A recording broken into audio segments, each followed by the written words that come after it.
नरसिंहगढ़ में कुछ लोगों को परमात्मा ने अचानक और रहस्यमय ढंग से चुना था। जिस दिन उस तपस्वी के भीतर का अमृत कलश टूट गया, उस वक्त आकाश की भी चुप्पी टूट गई और धरती पर कुछ अनदेखी अदृश्य ऊर्जा उतर गई। उसी वक्त एक बिजली चमकी और परमात्मा ने अस्तित्वगत कुछ आत्माओं का एक साथ दरवाजा खटखटाया और उसी समय परमात्मा ने उन सब का चुनाव कर लिया। न कोई पूजा की घंटी बजी, न कोई मंत्र सुनाई दिया, पर अंदर का कुछ पुराना था वो टूट गया। ये वही लोग थे जिनको परमात्मा ने चुपचाप सुना था। उस समय कोई प्रेम में पिघला, कोई भय से कांपा, कोई अपने भीतर दबे हुए आंसुओं से मिल गया। बस उतने लोग ही साथ चले, और इसलिए चले क्योंकि नियति ने उनका मार्ग पहले ही लिख दिया था। क्योंकि उनके पांव को रास्ते भी पहचानते थे, उनके दिलों की धड़कन को अदृश्य नृत्य याद था।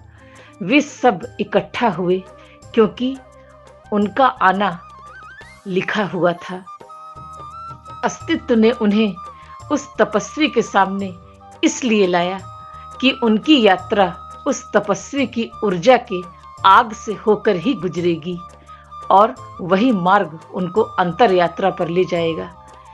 यही प्रभु का चुनाव है, यही परमात्मा का संकेत है, और यही वे आत्माएं हैं जो एक टूटे हुए अमृत कलश की रोशनी में अपना अधूरा जन्म पूरा करने आई थीं। उन लोग एक दूसरे को नहीं ढूंढ रहे थे, लेकिन उस तपस्वी की ऊर्जा उन लोगों को एक ही राह पर लाकर खड़ा कर दी और उन सबको अदृश्य शक्ति उस तरफ खींच रही थी।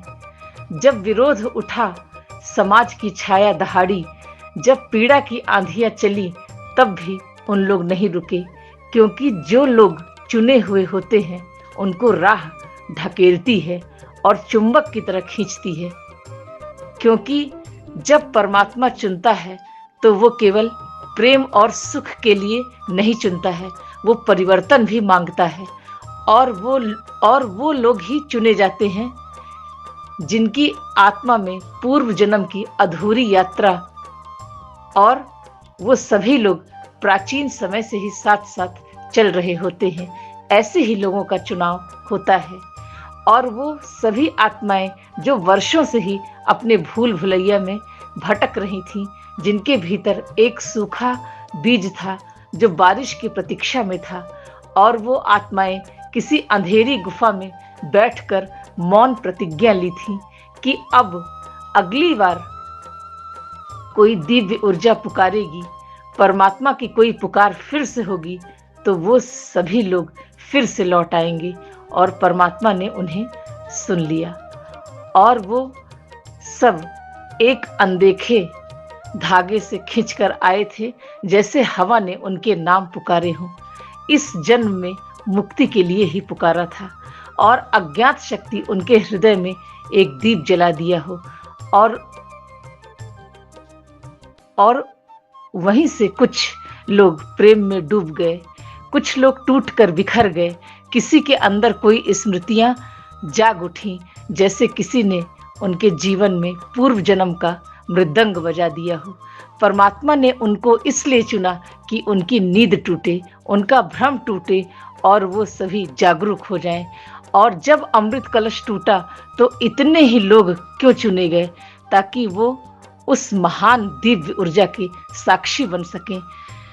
जब अमृत कलश टूटा तो उनकी पीड़ाएं भी निकली, उनकी नियत भी निकली, उनका प्रेम भी निकला, उनकी पूर्व जन्म की यात्रा भी निकली। क्योंकि टूटना ही परमात्मा का द्वार खोलता है, क्योंकि प्रेम में ही वो मूल बीज था जो कई जन्मों से प्रतीक्षा में था। परमात्मा ने उनकी आवाज सुन ली और उनको बुला लिया। यही एक पुकार थी, वही एक आवाज थी, वही एक अनंत प्रेम था जिन आत्माओं ने प्रतिज्ञा किया था और फिर भूल गई थी, उनके लिए फिर एक ब्रह्मांडी गूंज हुई और पुकार सुन ली गई और मुक्ति की एक पुकार थी।